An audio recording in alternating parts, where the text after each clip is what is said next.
Bom, o assunto de hoje é pneumonia. Bom, o que a gente pode saber mais sobre essa doença? Como identificá-la, doutor Marcelo Malman? Pois é, vamos lá. Pneumonia é sempre um assunto que desperta a curiosidade das pessoas, por ser uma pneumonia grave, por ter a terceira causa infecciosa que mais há óbitos no Brasil, isso segundo os dados do DataSUS. E é interessante, há um trabalho que foi feito nos Estados Unidos em 115 centros de recuperação de veteranos de guerra dos Estados Unidos. E o interessante é que foi visto uma discrepância entre o pré-diagnóstico da pneumonia e o pós-diagnóstico. O que chegou a essa conclusão?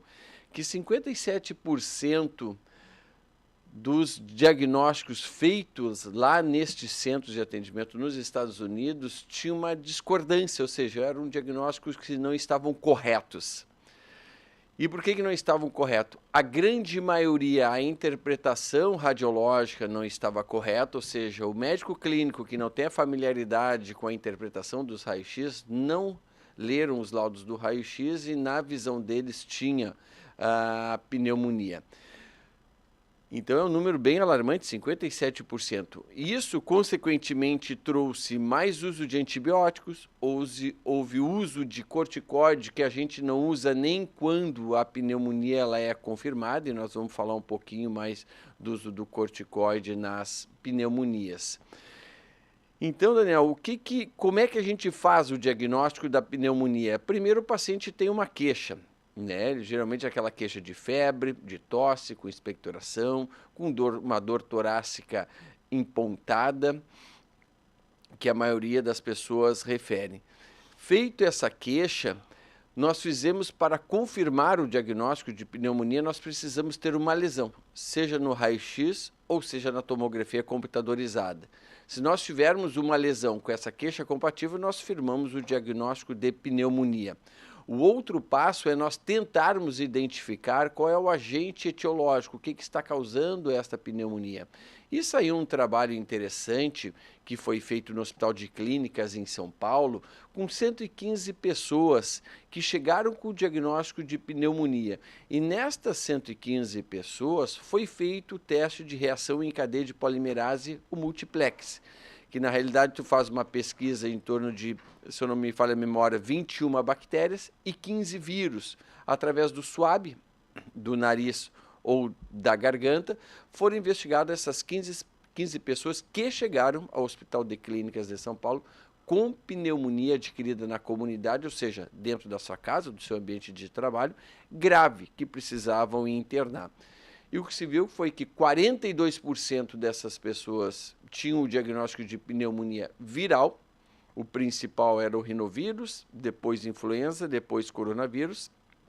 E 33% desses pacientes, né, eram pneumonias bacterianas, com predomínio, amplo predomínio da bactéria Streptococcus pneumoniae, a pneumococo, a conhecida bactéria pneumococo.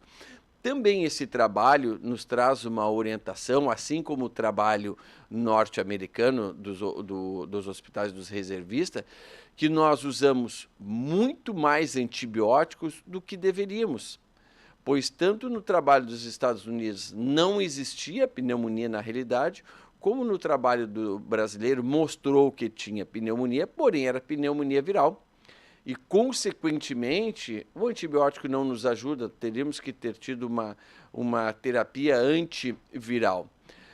Quanto ao uso do corticoide, que nós vemos um uso muito grande em pacientes com pneumonia adquirida na comunidade, e eu cito o termo pneumonia adquirida na comunidade porque ela é uma pneumonia que é diferente da pneumonia hospitalar quando nós adquirimos dentro do hospital. Isso é um tema para uma próxima conversa nossa aqui com os ouvintes da Rádio Acústica. Nessas pneumonias adquiridas na comunidade, tratado a nível ambulatorial, ou seja, tratado em casa, que nós liberamos o paciente para fazer em casa, não tem indicação de nós usarmos o corticoide. E a gente vê muitas receitas de paciente usando prednisolona associado com xarope dicoide. que tem corticoide também. Então, estou recebendo corticoide 2 vezes. Então, deixar claro que nós não usamos corticoide em pneumonias tratada domiciliarmente. Em alguns casos restritos de pneumonias graves, internados, que os pacientes estão baixados, em alguns desses casos, nós vamos lançar mão do corticoide, mas a imensa maioria que são as pneumonias tratadas, que são tratadas a nível ambulatorial, todas essas nós não temos indicação e nós não usamos, é contraindicado usar corticoide, porque a gente vai diminuir a imunidade desse paciente, o diabético vai aumentar a sua glicemia, o hipertenso vai aumentar a sua pressão arterial, ou seja, nós vamos talvez piorar mais ainda o nosso paciente. Então, Daniel, eu queria trazer esses 2 trabalhos, um nos Estados Unidos, que houve uma discrepância de 57% no pré-diagnóstico como no pós-diagnóstico, ou seja, o diagnóstico estava errado de pneumonia, assim como esse trabalho do Hospital de Clínicas, que mostrou um amplo predomínio de pneumonia viral, e ambos os trabalhos mostram que a gente usa mais antibiótico do que o necessário nesses casos de pneumonia. O interessante, abrindo um parênteses, é sobre o vírus sincicial respiratório. Isso é um assunto que nós vamos trazer para um próximo tema, para não nos alongarmos aqui. É sobre o vírus sincicial respiratório que causa algumas bronquiolites em recém-nascidos, crianças de 0 a 2 anos, principalmente em prematuro. Encerrando, um trabalho muito interessante que saiu, um trabalho que foi feito em Buenos Aires, na qual as gestantes que foram vacinadas para o vírus sincicial respiratório, 78% dos filhos destas gestantes não tiveram bronquiolite pelo vírus sincicial respiratório.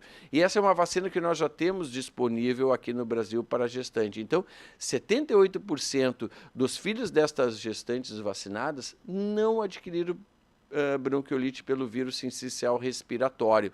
O que isso é muito importante, porque isso vai trazer um grande benefício no desenvolvimento pulmonar destas crianças. Hoje, um dos principais indicadores de bem-estar, de qualidade de vida no futuro para qualquer pessoa é o volume expiratório forçado, que é o exame que se faz, a espirometria, a famosa espirometria, muito mais do que colesterol elevado, do que glicemia aumentada também.